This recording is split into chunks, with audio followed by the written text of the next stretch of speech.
కౌశిక్ రెడ్డి గారు అయితే ఉన్నారు, మాట్లాడిద్దాం. సార్, ఎట్లా చూస్తా ఉన్నారు సభ మొత్తం? జగిత్యాల మొత్తం కూడా గులాబీమయమైన పరిస్థితి కనబడుతుంది. ఎట్లా అనిపిస్తుంది? 100కి 100% ఇవాళ కాంగ్రెస్ పార్టీ పతనం అయిపోయింది అనేది వెరీ క్లియర్ గా కనబడతా ఉంది. బాజాబ్తు మళ్ళా బీఆర్ఎస్ పార్టీ అధికారంకి వస్తుంది అనేది క్లియర్ గా కనబడతా ఉంది.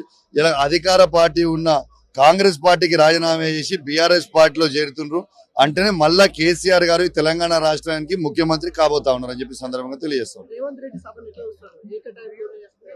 కేసీఆర్ ఏ టైం మాట్లాడుతూ అదే టైం మాట్లాడాలని ఆట ఆడరాక గజ్జలు బాగాలేవని చిల్లర శాస్త్రాలు చేస్తూ ఉంటాడు రేవంత్ రెడ్డి గారు. కానీ రేవంత్ రెడ్డి గారు ఎన్ని చిల్లర శాస్త్రాలు చేసినా ఏమి చేసినా కూడా 100కి 100% ఈ తెలంగాణ రాష్ట్రానికి బరాబర్ కేసీఆర్ గారు ముఖ్యమంత్రి కావాలని తెలంగాణ ప్రజలు బరాబర్ కోరుకుంటా ఉన్నారు. ఇలా కేసీఆర్ గారు కాలు బయట పెడుతుండగానే తెలంగాణ రాష్ట్రం మొత్తం కూడా చూస్తా ఉన్నారు. రేపు మీకు మీ టీవీలో టీఆర్పీ రేటింగ్స్ చూసి రేవంత్ రెడ్డిది ఎంతమంది చూసిండ్రు, కేసీఆర్ గారిది ఎంతమంది చూసిండ్రు అనేది క్లియర్ గా కనబడుతున్నది.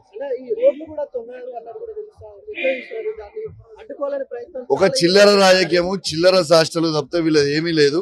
వాళ్ళు ఎన్ని చిల్లర రాజకీయాలు చేసినా ఇలా లక్షలాది మంది ఇలా కేసీఆర్ గారిని చూడడానికి రాబోతా ఉన్నారు. చాలా మంది సీనియర్లు చేరారు, టీఆర్ఎస్ కనుమరుగైపోయారు.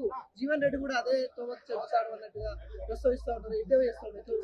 లేదు, 100కి 100%, 101% మీరు చూస్తారు. రాబోయే కాలంలో రిజల్ట్ ఎట్లుంటుంది అనేది మీరు చూస్తారు.